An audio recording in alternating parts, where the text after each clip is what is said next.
دعاؤں کا مقصد صرف پیٹ پوجا کرا لینے کا نام نہیں ہے. دعاؤں کا مقصد صرف گھر کے سامنے فارچونر لگوا لینے کا نام نہیں ہے. دعاؤں کا مقصد صرف اور صرف رائل افینڈ لے لینے کا نام نہیں ہے. دعاؤں کا مقصد یہ ہوتا ہے کہ آل محمد تک پہنچا جائے. دعاؤں کا مطلب یہ ہوتا ہے کہ اللہ تک پہنچا جائے. اگر اللہ تک پہنچا جائے, اگر دعا نہیں مانگ پا رہے ہو تو اللہ علامت غرور سمجھتا ہے کہ اس بندے نے مجھے نماز کے لائق تو سمجھا مگر دعا کے لائق نہیں سمجھا. غرور سمجھتا ہے کہ دعا نہ کی گئی تو کچھ نہ مانی جائے گی, اور اگر دعائیں عظمت نہ مانتی تو آپ کربلا میں اٹھا کر دیکھیے حسین لہلا سے کہلواتے نظر آئے. حسین زینب سے کہتے چلے آ رہے, زینب مجھے نماز شب میں فراموش نہ کرنا. مجلس تمام ہو گئے. اللہ جوانوں دعا پڑھنے کی عادت ڈالو. جوانوں دعائیں مانگنے کی عادت ڈالو. اکیلے میں گڑ گڑا کے دعائیں مانگو. اور اگر خاص طور پر اگر کوئی یتیم دیکھو نا تو یتیم سے زیادہ دعا منگواؤ, اس لیے کہ اللہ یتیم کے زیادہ قریب ہے. اس سے دعا منگواؤ. پتہ ہے کیوں نہیں پہنچے آپ؟ جب کسی نے ریحانہ نے یہی پوچھا تھا نا, مالک اشتر کی بیٹی ہے ریحانہ, یہی پوچھا تھا نا کہ بیٹی تم کون ہو, تو اس نے کہا تھا مجھے لوگ نام نہیں جانتے, لوگ مجھے یتیمہ کہتے ہیں, مظلومہ کہتے ہیں. تو مالک اشتر کی بیٹی ریحانہ نے کہا تھا بیٹی پھر میرے لیے ایک دعا کرو نا کہ میں نے بہت دن سے حسین کو نہیں دیکھا ہے, میں حسین زیارت کو جانا چاہتی ہوں. اللہ تعالیٰ نے امام یتیموں کی دعائیں قبول ہوتی ہیں. ہاں دادارو, آج آپ رات کو جلوس نکالو گے. میں جوانوں سے ہاتھ جوڑ کے کہنا چاہتا ہوں, جوانوں پوری رات شب بیداری کرنا مگر صبح نماز فجر کو فراموش مت کرنا. یہ میری ذمہ داری ہے جو میں بیان کر کے جا رہا ہوں. میں سارے خطیبوں کا ذمہ دار نہیں, میں اپنا ذمہ دار ہوں جو حق ادا کر کے جا رہا ہوں. کہیں ایسا نہ ہو کہ رات بھر تمہیں فاطمہ دیکھتی رہے کہ تم نے میرے حسین کا ماتم کیا, مگر فاطمہ یہ دیکھ کے ناراض نہ ہو جائیں کہ تم نے میرے خدا کی عبادت نہیں کی. ایسا نہ ہو کہ رات بھر ماتم کرنا اور جیسے ہی مسجد سے اذان کی آواز آئے بستر پہ جا کے سو جانا, بلکہ 2 رکعت نماز اور شکرانے کی پڑھ لینا کہ اللہ نے تمہیں حسین کے غم کرنے کا موقع دیا. پتہ نہیں اگلے سال زندہ رہو گے کہ نہیں رہو گے, پتہ نہیں اگلے سال ہم میں سے کون مر گیا کون زندہ رہا. جیے تو اگلے برس ہم ہیں اور غم پھر ہے, جو چل بسے تو یہ اپنا سلام آخر ہے. ہاں دادا مجھے 2 جملہ پڑھنا ہے, بہت آسانی سے پڑھوں گا اور مجلس تمام ہو جائے گی. دادا یہ 40 کے دن چل رہے ہیں, پتہ ہے چہلم کے دن چل رہے ہیں. کس کا چہلم؟ جس کا چہلم کربلا میں نہ ہو پایا, جس کا چہلم اپنی بہن اپنے بھائی کا نہ کر پائی, جس کا چہلم بیٹا سجاد اپنی ماں, جملہ سننا, اپنی ماں کے ساتھ تو رہا مگر اپنے بابا کا چہلم نہ کر پایا. سجاد تمہیں بڑی تمنا تھی نا کہ تمہارے بابا کا چہلم منایا جائے. زینب تمہیں بڑی تمنا تھی نا تیرے حسین کا چہلم منایا جائے.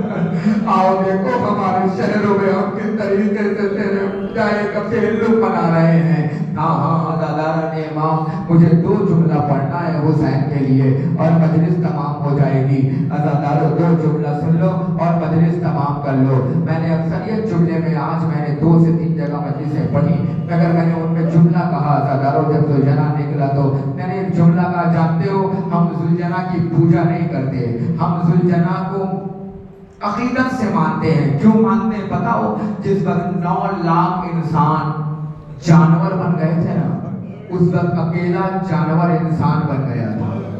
جس وقت 9 لاکھ انسان حسین پہ تیر مار رہے تھے نا, اس وقت اکیلا جانور انسان بن کر تیر اپنے اوپر لے رہا تھا. جدھر سے تیر آتا تھا گولا ادھر تو ہو جاتا تھا, جدھر تیر آتے تھے گولا ادھر تو ہو جاتا تھا. ادب نہیں کھوڑا پھر زبانی میں حسین کو کہتا ہو مولا بس میرے اوپر سوار ہو جائیے, ہم تمہیں خیمے میں چھوڑ آتے ہیں. مگر یہ ادادارو جب سوار ہے, ادادارو عجب گھوڑا ہے. ارے حسین پہ جانوروں نے کام دیا ہے, پتہ ہے کیسا کام؟ اے ادادارو میں نے روایتوں میں پڑھا ہے جب آپ کربلا جاؤ گے نا تو آپ دیکھو گے ایک مقام ہوگا شیر فضہ. جانتے ہو وہ شیر فضہ کون سی جگہ ہے؟ یہ وہی جگہ ہے جہاں سے فضہ نے شیر کو آواز دی تھی. جانتے ہو رسول خدا کے ایک صحابی نے رسول خدا کو ایک شیر گفٹ کیا تھا جو کافی چھوٹا سا تھا, اسے تحفے میں دیا تھا, اور رسول خدا نے اس شیر کو امام حسین کو تحفے میں دے دیا تھا. جب وہ شیر بڑا ہو گیا تو مدینے کے لوگ ڈرنے لگے. رسول سے آگے کہتے ہیں یا رسول اللہ حسین سے کہیے کہ شیر کو آزاد کر دے, ہم مکتب نہیں جا پاتے, ہمارے بچے مکتب نہیں جا پاتے. اچھا اچھا. حسین کو بلایا, بلانے کے بعد کہا حسین مدینے کے لوگ فریاد لے کر آئے ہیں کہ اس شیر کو آزاد کر دو جسے تم نے مار رکھا ہے, اس لیے کہ چھوٹے بچے ڈر سے مکتب نہیں جا پاتے. حسین نے شیر کو بلایا, بلانے کے بعد کہے ابو الحارث میں نے ہی تیرا نام ابو الحارث رکھا ہے نا, کیا ہم تجھے آزاد کرتے ہیں؟ اتنا سننا تھا. ابو الحارث قدموں میں گر کے کہتا ہے مولا کیا ایسی بھی کوئی زندگی ہے جو تم سے دور ہو کے دیا جائے؟ مولا مجھے مرنے کی اجازت دو, میں مرنا چاہتا ہوں. امام نے کہا نہیں ابو الحارث دوبارہ مجھ سے ملنا چاہتا ہے؟ کہا مولا ابو الحارث جا, میں بنا کے جنگل میں چلا جا, میں سرا کے جنگل میں چلا جا, کربلا کے جنگل میں چلا جا. ایک وقت آئے گا جب میری بہن تجھے آواز دے گی, اے ابو الحارث آنے میں دیری نہ کرنا. اے ابو الحارث جنگل میں چلا گیا. بس یہی وقت تھا جب 70,000 گھوڑوں کے پیروں میں کان ٹھوکنے کی باری آئی, ٹھوکے جانے لگے پاؤں میں نال. ایک مرتبہ جیسے ہی فضہ نے یہ منظر دیکھا تیرے خیمہ پہ آ کر آواز دیتی ہے زینب تیرے ماں جائے گی خیر, 70,000 گھوڑے دوڑانے کی تیاری. ارے اتنا سننا تھا زینب جیسی بہن کو چلانا گیا. زینب کہتی ہاں ہاں ہاں ان کے اندر اتنی طاقت کہ محمد کے نواسے کے گھوڑے چلے رہتے. ابو الحارث کو آواز تو دینا. ارے اتنا سننا تھا فضہ دوڑی نشیب کی طرف, آواز دیا اینا اینا ابو الحارث تجھے علی کی بیٹی آواز دے رہی ہے. اتنا سننا تھا شیر باہر آ گیا. جزاکم اللہ جزاکم اللہ. خدا تمہیں کوئی غم نہ دے سوائے غم مظلوم کربلا کے, مگر یہ اللہ جب تک شیر باہر آیا تب تک گھوڑے حسین کو روک دیا تھا. ادادارو فاطمہ کا بیٹا کربلا کے جنگل میں گھوڑوں کو ٹاپوں کے نیچے آ چکا. جزاکم اللہ جزاکم اللہ جزاکم اللہ. خدا تمہیں کوئی غم نہ دے سوائے غم مظلوم کربلا کے. مجلس تمام ہونے جا رہی ہے. 11 محرم آئی, قافلہ چلا گیا. جملہ سنو گے مگر ایک جملہ پڑھ صرف آپ کے لیے پڑھ رہا ہوں.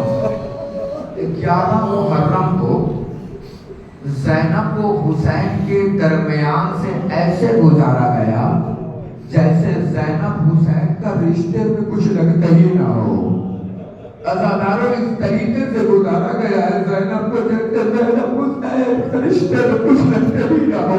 عزاداروں نے ایسے ہی چلی نہ زینب گزر گئی نا. شیر حسین کے پاس آیا, سر چلا گیا ایسے پر, تن پڑا رہ گیا کربلا میں.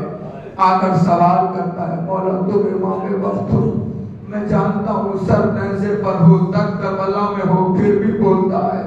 تن سے آواز آئی بتا ابو الحارث کیا چاہتا ہے؟ کہا مولا مجھے مرنے کی اجازت دو, میں جانوروں کا تم پہ ظلم برداشت نہیں کر پا رہا ہوں. امام نے فرمایا ابو الحارث میرا ایک چھوٹا سا کام کرے گا؟ کہا جی مولا بتائیں. ابو الحارث میری بچی سینے پہ سونے والی مجھ سے دور چلی گئی ہے. ابو الحارث ذرا بتائیں کہ کیا وہ بابا کو یاد کر رہی ہے؟ اے ادادارے جیسے ہی ابو الحارث پیچھے پیچھے چلا, شبر سکینہ کو تماچا مارتا ہوا لے کے چلا. ارے یہ منظر دیکھنے کے بعد ابو الحارث قدموں پہ آگے گر کے کہتا ہے مولا مجھے اتنا بتاؤ کہ شبر کو سکینہ سے کیا دشمنی ہے؟ کٹے ہوئے بدن سے آواز آئی حارث کیا ہوا؟ فرمایا مولا شبر سکینہ کو تماچے مارا ہے. اتنا سننا تھا کربلا کے جنگل میں ارے حسین کا بدن تڑپنے لگا. کٹے ہوئے دل سے آواز آئی سکینہ مجھے معاف کرنا, آج سے تجھے پاپا کا سینہ نہ ملے گا. آج مقامات کو معاف کرنا سیعلم الذین ظلموا انا للہ و انا الیہ راجعون.